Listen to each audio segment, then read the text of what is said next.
Welcome back to the studio of Art by Wendy. Today, let's look at drawing from pencil to pen, how you can make it loose and look awesome.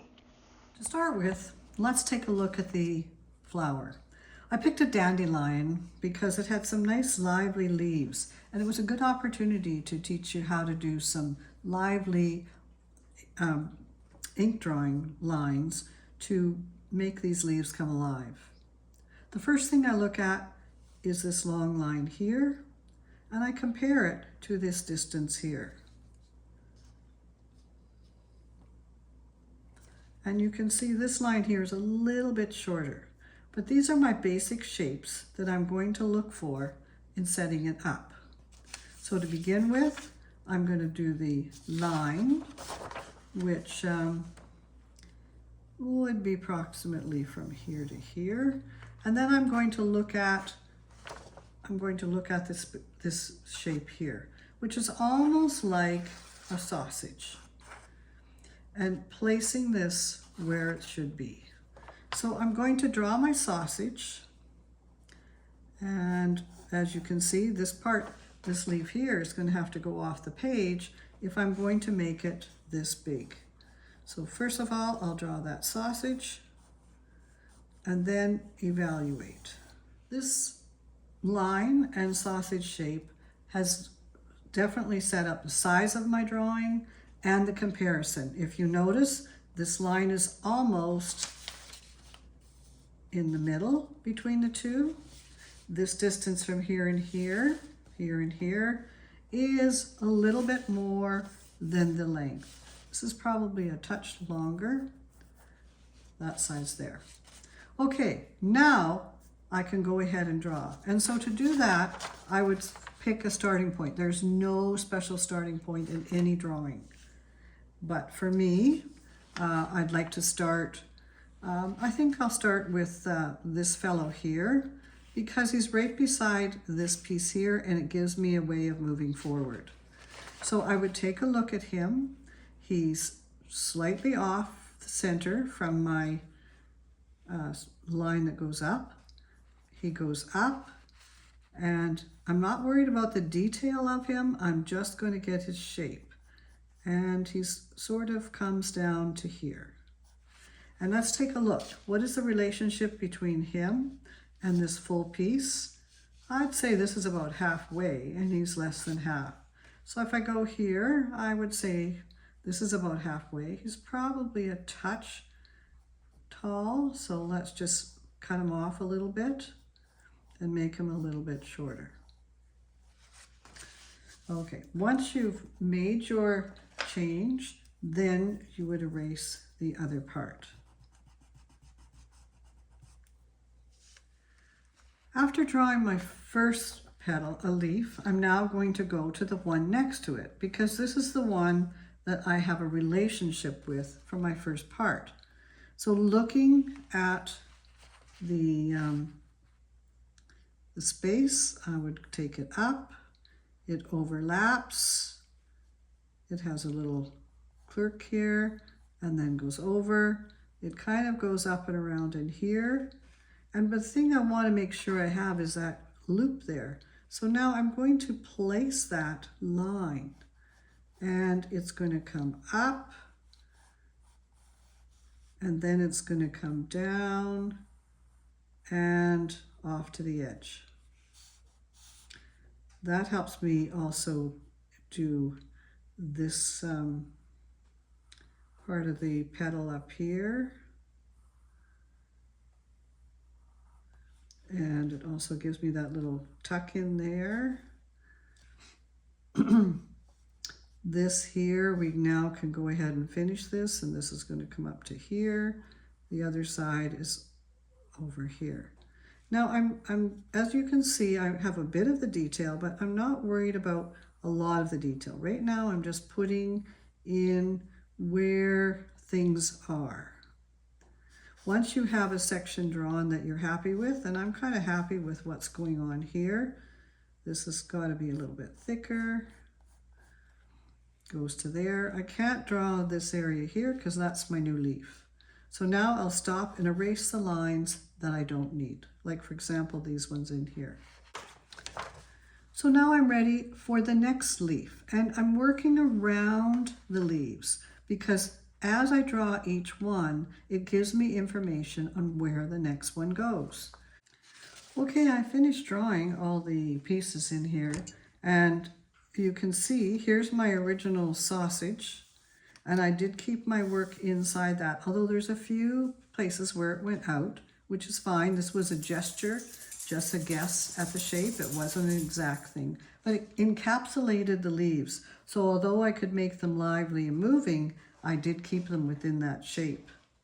Also too, once I had this section done, as I mentioned, it was very easy to put in this leaf and where it's going to be. And of course the relationship between the dandelions to each other also needs to be, and then I can put in this wood if you'd like to. Now, as you move over your drawing, you can move freely. Take a look at your picture again, and now you're going to really look at some of the details that are in the leaves. For example, let's go back to that first leaf here, and we know it has to fit in this shape here. We know that it's got this ragged edge here, which I can now put in, and it's kind of smooth up here, and it kind of peeks over, and then it has a rough shape. And I can kind of relax as I kind of draw these lines because I know that they got to fit in that space. I can draw some of these darker ribs in. I'm not going to draw them all, but I am going to draw some of them. And there's a bit of a spine that goes up here. And notice I can start dark and go light. This is one of the reasons why I like to use these micron pens, is they have a nice point that when you press hard, you can get a sharp line. But as you lift your hand up, you can get that nice, soft, fading line that fades off. Here we have a bit of shadow going in, so I'm just going to put in some cross-hatching for some of this shadow area, and just to make sure that when it comes time, if I want to paint it, I can paint it. But at the same time, and there's a little bits of shadow below each of these lines. And so that's kind of a nice thing to do. You see how I can, look at the variation I can get with this one pen. And now again, just like we did with the drawing, with the pencil layout, I'm going from one section to the next. It's kind of a check to make sure that everything is okay. And at the same time, now I'm looking more carefully to get some of those little indentations. These are the things that it makes your leaves more interesting, because they have all these little marks on them that's their own characteristics. So I'm always looking at, right now I'm looking at this leaf here, and I'm kind of taking it out.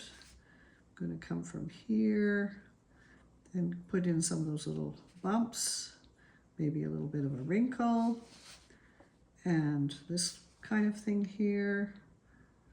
So I can really pay attention. So this is actually another look at my drawing in terms of what's going on and how I want to do it. So you study your drawing first in terms of big shapes, and now I'm looking for some of these little shapes. And I'm going to put some of those in, put some of those markings in, because those are what kind of makes it interesting. And I know that they have to be inside that shape. And so it gives your line a lot more confidence because you know where it's having to be. And you can keep track of things a little bit easier. And you'll find that your proportions are way better when you work with relationships and move through your drawing in an organized fashion. Now I have this drawing link below, and if you like, you can get a hold of the reference picture and give it a try yourself. It's kind of a fun thing. This little dandelion has a lot of character, and certainly working with him will improve your drawing skills. Okay, so as you can see now, how already lively, loose lines, following the shapes, interesting little divots put in, and so I'll leave you to it and I'll come back. You can see I finished my outline of my dandelion, and of course you can put in more details if you want. I wanted to just show you how you can build a drawing layer piece by piece, always looking at the relationships, checking to see who is at the same height, how wide things are, whether it's twice as big, smaller. You don't have to use a grid. You can just use your own eye and begin to train it to make those measurements.